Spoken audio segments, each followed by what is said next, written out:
Welcome to the Inner Peace Masterclass. My name is Julie Cairnes and I'm a life mastery and conscious creation coach. Today I have with me the wonderful Emily Hooks, who is the founder and director of the Forgiveness Academy. She's an author, a public speaker, and runs a community around forgiveness with people. So I'd just like to welcome you, Emily, to the Inner Peace Masterclass today. Thank you so much. Thank you for having me. It's an honor and a blessing. Well, I was thinking today about speaking with you, and I was thinking it's such a, the Inner Peace Masterclass is like everyone has been holding different parts of the puzzle of healing of each human who's walking around. Most people have some kind of wounding of some sort, and everyone's carrying different parts of ways of healing people, and forgiveness is such a huge part. And I knew that for me today also I would be addressing my own healing with talking with you, because it's I'm very challenged by forgiveness, and I acknowledge it's almost like I've put it a little on the back burner in some ways. But I was personally thinking about how as a child, like I grew up with an alcoholic mother, and I forgave and forgave and forgave as a child, and almost as an adult to stop forgiving was a little bit healthy in a sense. Right. As I got older, but now it's kind of like I now need to backtrack a bit and start forgiving again. So, yeah. You know, and there's a few blocks in a sense of, so it's going to be very interesting just kind of unfolding this with you about how people do go through the process of coming to terms with the healing that forgiveness offers them. Yeah. So, yeah. Yeah. I think a lot of us grow up believing forgiveness is one thing. Yeah. And it's sort of what you described is letting people have a pass, and when we love somebody, that's easy to do. But it creates issues with having healthy boundaries and expression of self-love. And so we think that's what real forgiveness is, and it's really not. So we'll talk a little bit about that. Yeah, so I wondered if you could tell our viewers and myself a little just about your personal journey, excuse me, because I believe it was quite a difficult personal journey for you in the to come to where you are now. Yes. Sure, I'd be happy to.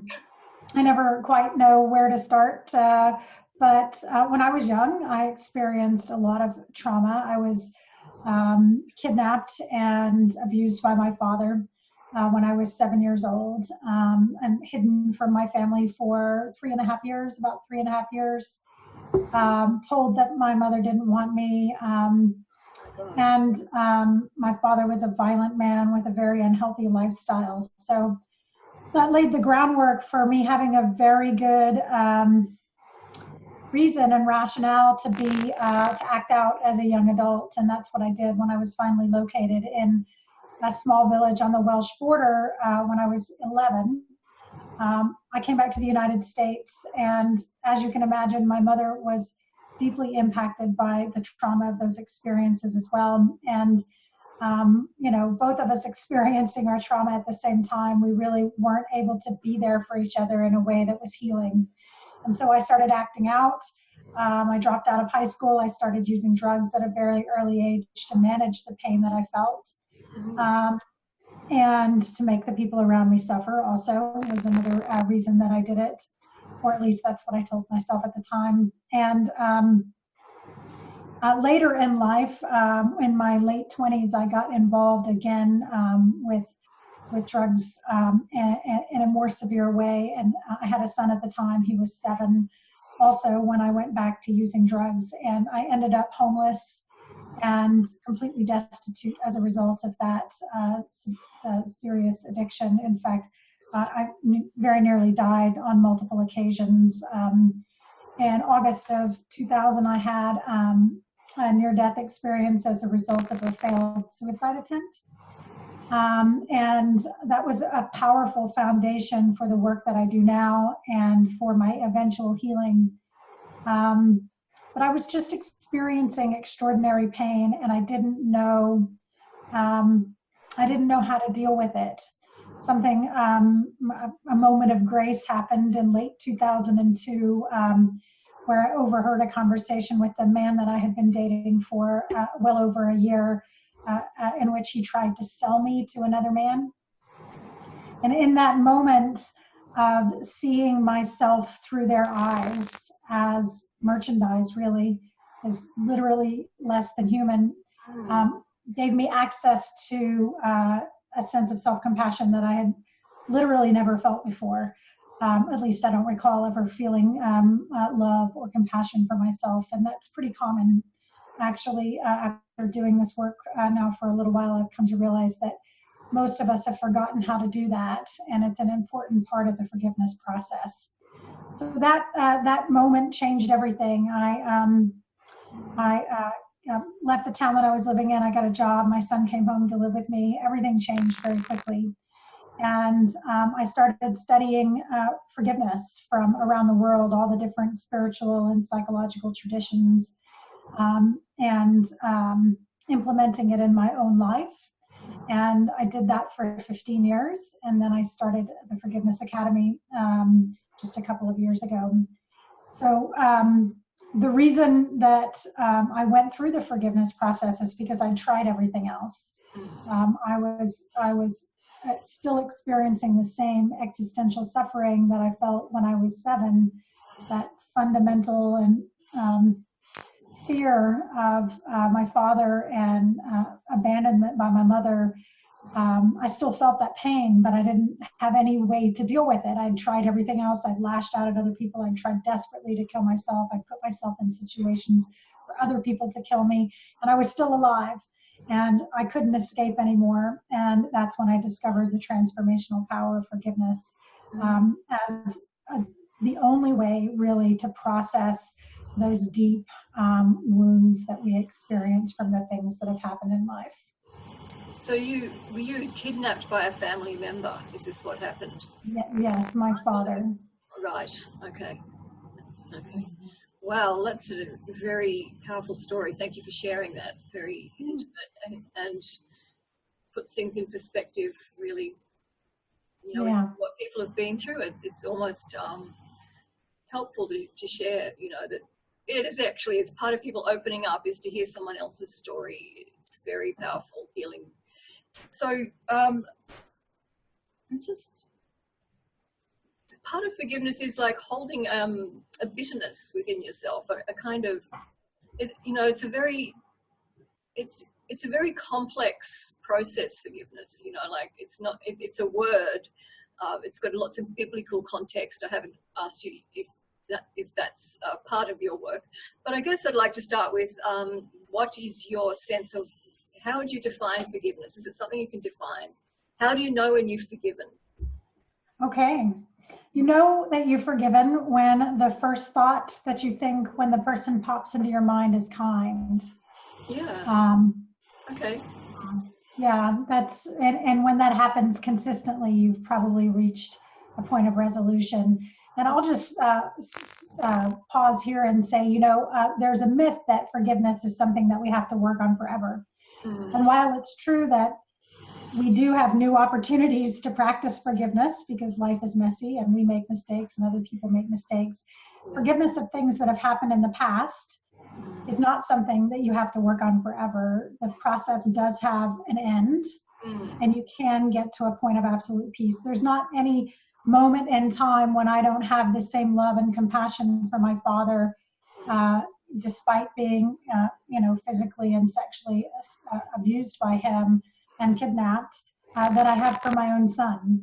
And the same is true for my mother. I fundamentally hated my mother. In fact, we hated each other. We couldn't be in the same room together for years and years and years and years. And now I absolutely adore her. And here's the deal. She didn't change. She's the same person she always was. The only thing that changed was my perception. And that's what forgiveness is. It's the realization, it's getting ultimate forgiveness is the realization that there's nothing to forgive. It's finding, what we're going to talk about in a minute, that true inner peace with our experiences. All forgiveness begins with a judgment, and the judgment is always fundamentally the same, and that is there's something wrong. There's something wrong with me right now. If in the absence of that judgment, the need for forgiveness simply doesn't exist. And there's something about, sorry to interrupt, but there's something about the expectation that the other person is maybe a little bigger in spirit than, you know, a hope, an expectation. Holding that expectation, I think, is part of the killer thing towards forgiveness, where you're kind of just going, you know, will they be a bigger person than they appear? Will they actually apologize? And sometimes that will never, ever happen. You will never receive that. Yeah, you know, we give away a lot of our power when we expect other people to do something before we forgive. It's a choice. Forgiveness is always a choice. So if we wanted to define the process of forgiveness, like what is the human transformation that takes place, we could define it like this. It's a process of self-actualization or evolution towards a higher human consciousness, in which we choose to move through hurt feelings such as shame, anger, and resentment. And those are just the big three, in favor of self-love, self-compassion, and empathy for other people. Yeah. So that's really what's happening internally. You know, it's a choice. It is a process. It's an organic, natural process. In my book, I define it in 8 steps. There are 5-step processes out there, and 6 steps and 7 steps. There's nothing wrong with any of those processes, except for, does it resonate with you? Is it something that is accessible to you? Because essentially the process is human, just like grieving. And what happens is we make it part of the way through the process sometimes, and then we get stuck on one thing. So in my book, I talk about the 5 skills or competencies that we need to be forgiving. And I focus actually more on those than I do the process. And the reason for that is because one of those 5 skills, or the lack of one of those 5 skills, is almost always what causes us to get stuck. So just really quickly, the 5 competencies are understanding the relationship that we have to our story. That's number 1. So oftentimes we get really, really attached to the story that we have about our lives and what is true and real. And the reality is, a story is never true. It's just a perspective. Something happened, things happen. Yes, that's real and true. But the story, the thing that's happening now, which is what's causing the suffering, is just the story. And so it's about redefining the relationship to that. Yeah. Another one is empathy for other people. Oftentimes we want to withhold empathy for the people who cause the most harm in the world. And that is the fundamental cause of all human suffering, is separation. There's not a spiritual leader throughout human history that has said otherwise. Once we recognize our oneness in humanity with everyone, we find peace. And when we withhold that empathy, that connection, that human connection with that one person or however many people, then we can't forgive. Non-judgment is another one of the skills. We hold on to the judgments that we have. We really want to be right. It's actually physiologically addicting to be self-righteous. Emotional awareness is another one. And then the 5th one is forgiveness. Okay. Yeah, I was thinking about some of my own blocks to forgiveness. And I think one of them is that if I forgive someone, I kind of let them off the hook. I don't know. That's an irrational thought, but I'm just trying to drill in, going, what stops me? Because there's, you know, maybe one situation where I can forgive everybody, but one person. And in a sense, yes, it's like it really is blocking you from your spiritual path forward. It's really holding you in, because you're stuck on your path. You can't move forward. You're stuck in an emotional abyss. But what is it? It was that thing of, if I forgive and I come to a place of peace, somehow I feel like, that I've let them off the hook, and that there will be no kind of real resolution, I guess, in a sense. I'm just trying to be honest about why I might find it difficult. Yeah, that's very common. In fact, it's probably one of the most common reasons that people resist. Right. And the reality is, another way to say that is, we want them to continue to suffer. Right? That's... Because someone who's abusing someone else is suffering in some sense, that's for sure. Yeah, I mean, we feel validated in our positions, and I get that. I really, really do. The unfortunate reality of that is, not only do we suffer, but the world around us suffers for it too, though. There's no amount of self-righteousness or indignation that will create change in another human being. The only thing that will create true, authentic change is love. And that's what forgiveness leads to. So there's a little bit of irony in the position that we hold, and I get it. I did it for years, and most, a lot of people do it. It's a very human thing to want to hold people relentlessly accountable at all costs, right? And by the way, when we forgive, accountability doesn't go away. They're still as accountable as they always were, right? We're just not holding them accountable by being self-righteous, right? We're doing it another way, right? And the best way to do that is to be an example, an expression of love and humanity in the world, right? Like if you want to compel someone to be different, be an example of the possibility in their life, right? And that has to happen with non-attachment. Like I said, my mom didn't change, and I adore her, right? It's, that happened when I realized there was nothing I could do that was going to cause her to change. No. And that created an opportunity for me to really let go. Because in a sense, we're really just holding and sitting in a pool of our own suffering. I'm really sensing and knowing, because I have experienced it, that when you do forgive, it's like this amazing, it is quite a profound sense of peace, which is, why we're discussing this, because the peace it's like a huge weight lifts off you. You kind of let go of the whole concept of holding that person to accountability and become freed from that situation. Because it really is staying in a place of suffering, holding on to those emotions, but not easily done. I mean, in a sense, I was thinking, is it a similar cycle to maybe the grief cycle that Kubler-Ross speaks of, where you go through different phases of, denial, acceptance, anger, all those things?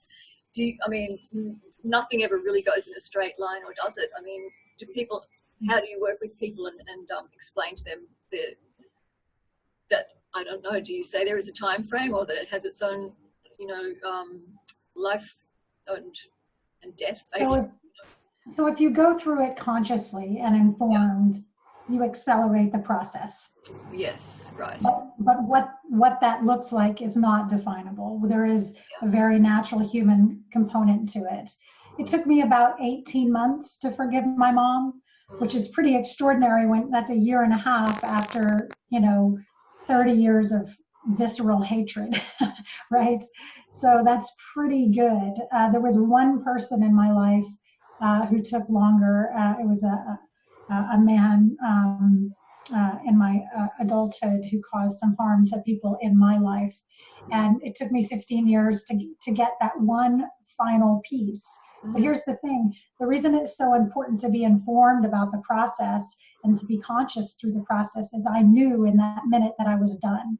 I knew what I was missing. I knew the one judgment I couldn't let go of. And when that broke free, even though it had been 15 years, I knew I was done with the process. And so that's the power of understanding what it really is and of walking through it with choice and with purpose, is that it becomes a point of mastery.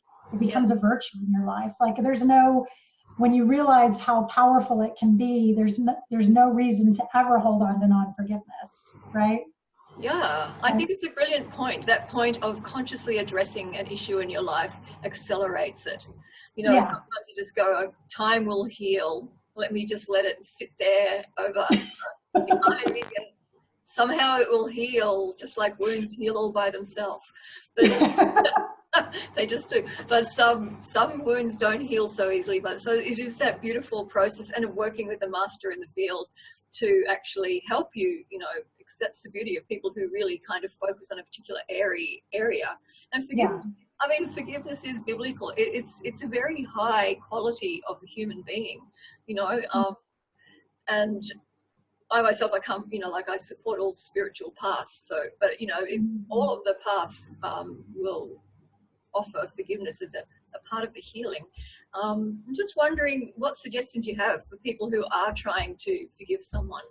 What kind of things would you say to someone initially? So the best place to start is to ask yourself why you want to forgive the person right now.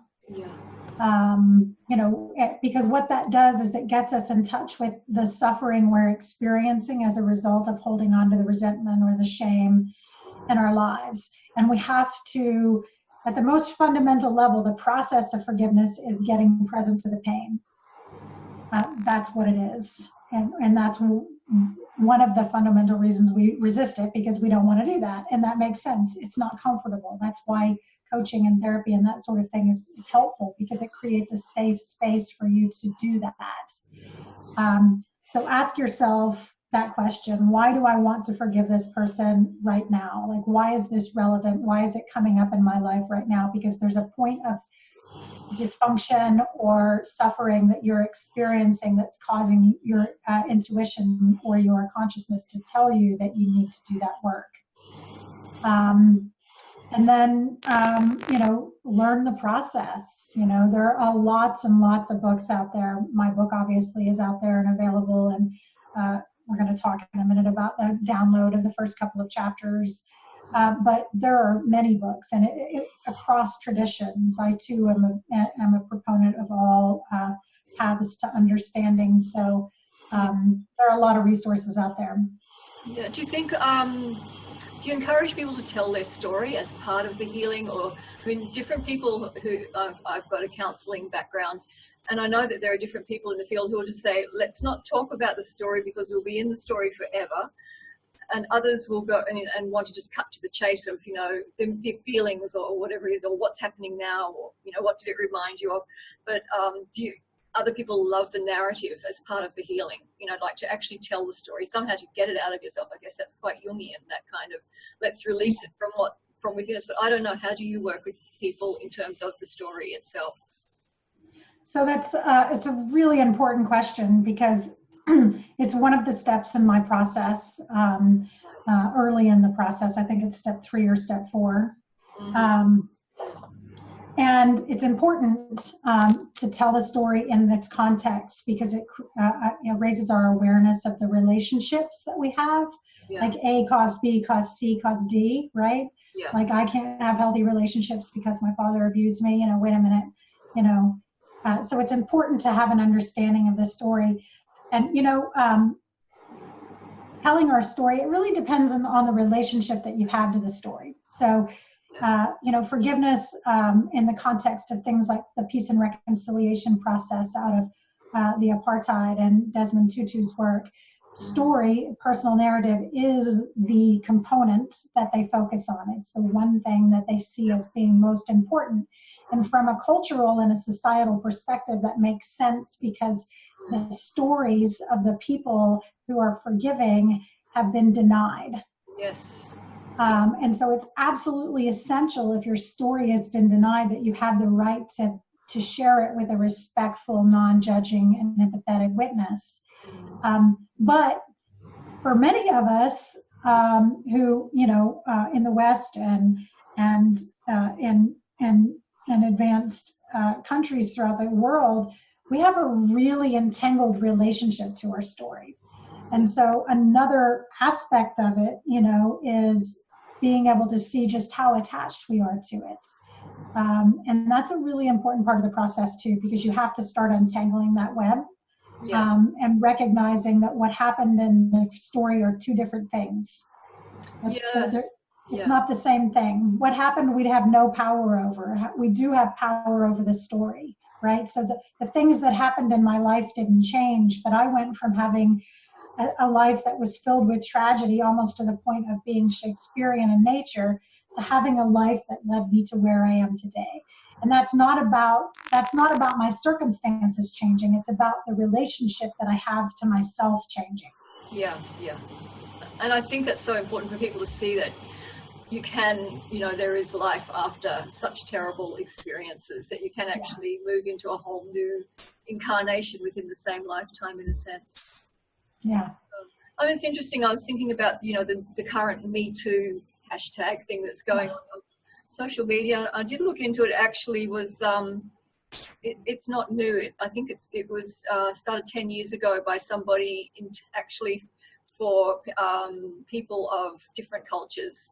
So it wasn't actually, it's been a bit kind of westernized at this point, but it was for, I think, Black Afro-American women initially. Oh, really? Yeah, if you look into it, it's really interesting. But I'm knowing that people who have been doing it on social media are going through various very powerful reactions. Some people are coming out, in a sense, about being violated, sexually abused, gang raped currently, and they've got family members who didn't know. So there's a whole lot of kind of really powerful interactions going on for people, and some of them are not really healthy interactions. But what do you think about people kind of, you know, speaking their story, just putting it out there on social media, or do you think it needs to be in maybe a more safe place? Because yes, we've been silent for so long. Yes, it's so good to find our voice again, and levels of healing.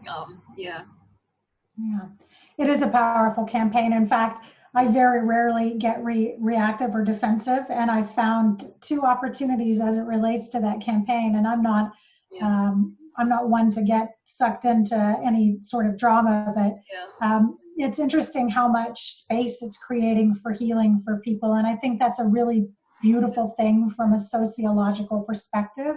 I think from an individual healing perspective, it's a little, I think if you're compelled to speak your voice in a given moment, and you understand the risk in doing it in a public on a public platform, and doing it particularly online, because people can be so cruel.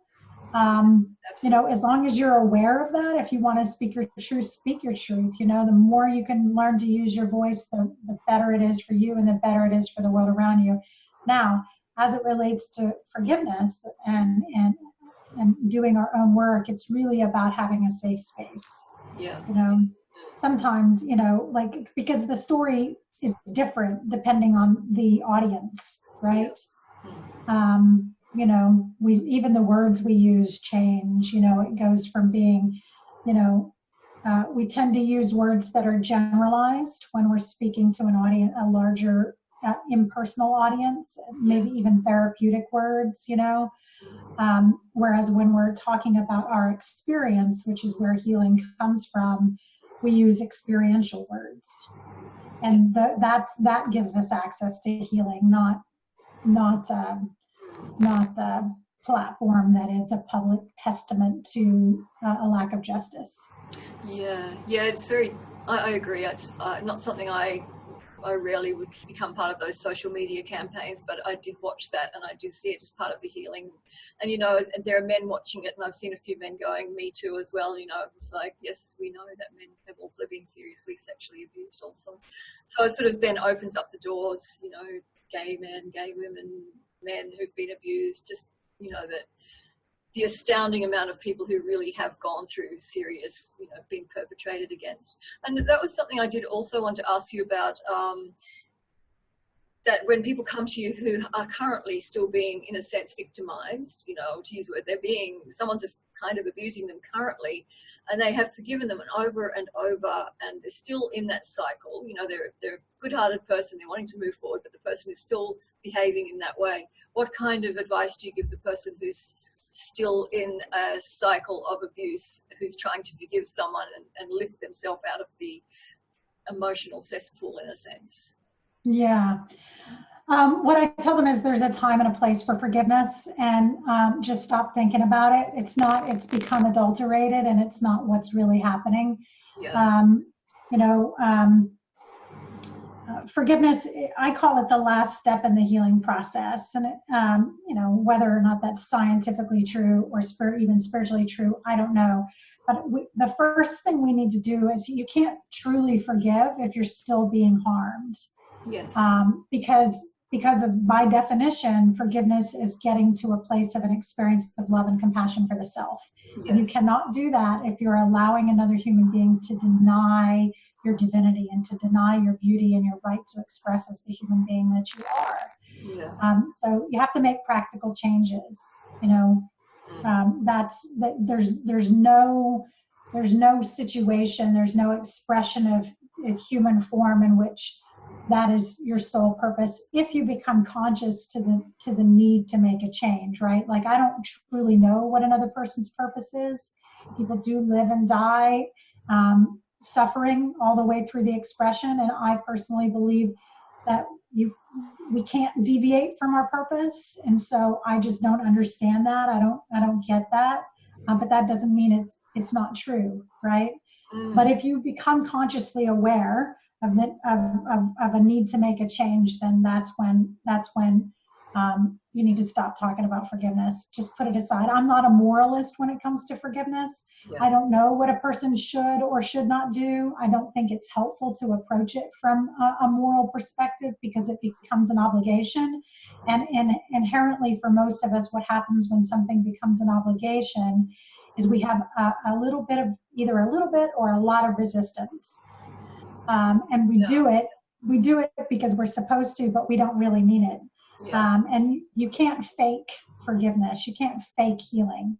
It either happens or it doesn't. So, I tell people, forgive or don't forgive. I'm not going to love you any less either way. I'm not going to judge you either way. What I know to be true is we have access to more gratitude and more happiness and more intimate relationships, and more personal power when we forgive. And that's the vision that I hold for the world. But all we can do is create space for each other. Do you get people who come to you who've done so much work, but they just feel they can't forgive somebody or a situation? They just can't. And yeah. How does that go? Do they all the time? Yeah. Yeah. Do they continue working with you, or they just kind of take a hiatus for a while? So I know I've never actually worked with somebody that didn't feel they could continue the process. Right. Not everybody that I work with makes it all the way through the process. Like I said, it can take a couple of years. It can take years in some situations. But no, I've never had that. I've had people come to me and say, I've forgiven lots of people, but I can't forgive this person. I can't forgive. It's usually a parent or themselves. Yeah. Sometimes it's a child. Usually those are the hardest ones. Or it could be a super traumatic experience like a rape or an assault. Yes. But we can always make progress. There's never been a situation where people haven't gotten to the point, at least, of understanding the choice they're making, right? It's okay. It's okay to choose to want to hold on to. So the biggest points of resistance are the realization that you have to empathize with the person. Like you have to stop making yourself separate from them. And it's that person in particular. We can be empathetic for 99.9% of the world, and if we don't express our common humanity to that person, you're not going to make it all the way through the process. So that's pretty common. People, that can be challenging. So that's actually probably the most common reason that people pause in the process. Yeah. And really it's just about, there's nothing wrong with that. It's about getting re-aware of, because we experience more peace throughout the process. So you can experience a lot less suffering and get like 90% of the way through the process and then stop. And that, that resolution that you find isn't going to go away. But you might need to take a break just for that one thing that's causing resistance. And when you get back in touch with any suffering that you experience as a result of that choice of separation, then you'll go back to the process. Just coming to mind for me is one of the most profound examples I can remember of forgiveness was a husband and wife whose child had been murdered, and the father of the child was able to forgive quite profoundly and deeply, and the wife wasn't. Their marriage, they separated. He has written books about it. He now runs support groups for people. He's in a beautiful place in himself. He was able to find that. I think it was a profound relief and release for him, because actually that place of, a child being murdered, I guess, is one of the most horrific things that can happen to somebody. And to actually move into a place of forgiveness is extremely powerful place to be, to just go, okay, that person is, that it disconnects you from that person as well. You don't carry that so deeply in your psyche, but he's taken it forward into a very healing process. I'm just wanted to ask you about that. There's a lot of talk these days, I guess, in spiritual communities about forgiving yourself. So that's a large part of this whole forgiveness process. And I guess some people might also find that difficult, and they will go, okay, well, I was the one who was abused, and yet you're saying forgive myself. It's in the stuff I'm reading, forgive myself. And some people may also find a little resistance to. So how would you move forward with someone around forgiving themselves? So the process itself is the same. There are some differences. It is more difficult for most people to forgive themselves for mistakes that they have made, but we all have the opportunity to forgive ourselves for something. So when we begin the process of forgiving someone else, what we come to realize, really one of the things that happens in the process is we get to a place of extraordinary accountability for our own lives. Yeah. And that's just sort of what happens. You don't have to start there. Some people think, well, that's not fair. If I was abused as a kid, why do I have to be responsible? And you don't have to think about it like that. Don't worry. That's just kind of where you end up. And so in that process, we come to realize how we've caused harm in our own lives by holding on to the non-forgiveness, by holding on to the resentment or the shame or whatever it is. There are some reasons that self-forgiveness is harder than other types of forgiveness. One of the reasons is that we are not taught to love ourselves. We're not, most of us, many of us in the world are taught that in order to act right, in order to be accepted in the world, we need to hold on to the burden of guilt. And embody it. So, I did this and I'm a bad person. And if we can get to a point of saying, I did this and I love myself unconditionally, if we can get to that place, we think that the world is going to take issue with that, right? I made extraordinary mistakes as a parent. I caused, and there's really, I can't imagine any greater mistake that a human being could make. I forgave myself for those things by getting present to the pain that I felt. And that's the other component of self-forgiveness that's difficult. Usually when we get present to the pain that we feel as a result of the suffering we have caused, it is very, very painful. Yeah. When I went through that process, it literally knocked me to my knees on many, many occasions. But having an understanding of the process and a non-attachment to the feelings. So that's a really important part of the understanding this, is knowing that, yes, we have to get present to the pain. But if you do that with total non-attachment, and a great book for that, by the way, is The Untethered Soul by Thomas Singer. Yeah. That's what the whole book is about, is how to experience suffering and with non-attachment. It comes and goes, always. Every single time, it won't last more than probably 5 minutes, maybe 10 minutes if you're not attached to it. Because that's the normal human expression. We feel the pain, we breathe into it, we allow it to come, and we allow it to go. And that is healing. That is literally what the process is. So, two reasons that self-forgiveness is so hard is the pain. We resist it because we fear it and it's uncomfortable. And because we're really taught to be extraordinarily hard on ourselves, and that somehow that's virtuous. And that is an adulteration of truth if I've ever heard one. If you want to make the world a mess, have a whole bunch of people walking around with hatred for themselves. Yeah. Or even subtle contempt. Yeah, I want to thank you so much for talking with us today. I could talk to you for hours. It's a real, I don't know, it's a can of words, but in a sense, it's, I acknowledge that the people you're working with obviously you'll be working with people who may dissociate because of the abuse they've been through. They may have profound mental health issues like severe depression or anxiety or PTSD, post-traumatic. So I really acknowledge the work you're doing in the world, and it's very high work. It's very, it's really on a spiritual high level. It takes people out of that kind of real messy swamp, the mud that I guess Yeah. that any Buddhist monk would talk about, so that you've got the chance to flower, to become the lotus. So that's the opportunity you're giving. I just also want to ask you also about, for our viewers, the free gift that you're offering them today during this tele-summit. Sure. So my book, The Power of Forgiveness, can you see that? Yes, that's beautiful. Thank you.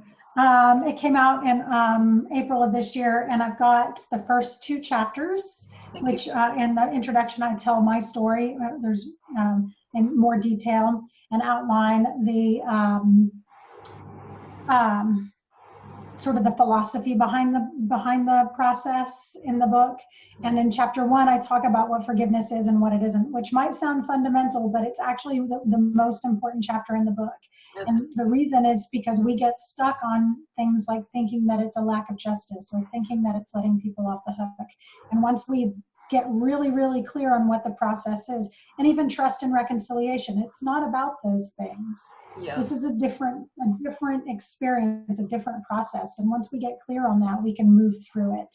Yeah. So I'm offering that. You can download it. I believe you've got the link. It's bit.ly/free forgiveness. Yep. And with that, you'll get 3 videos from me via email. 3 tips on how to start the process. Wonderful. Thank you so much. So that's available during this masterclass. We may even extend it for a little time, depending. So thank you so much for participating today. I really value your time and the work you're doing. I know everyone does. And thank you so much. Thank you. Do you mind if I close with a quote? Absolutely. Love it. Okay. So this is from a book called A Course of Love by Marie Perron. And this is what it says. It takes not time, nor money, nor sweat of brow to change the world. It takes only love. A forgiven world is whole, and in its wholeness, one with you. It is there, in wholeness, that peace abides and heaven is. It is from wholeness that heaven waits for you. Thank you so much. Thank you. Beautiful ending, yes. Yeah. Nice day, thank you. Yeah, you bet.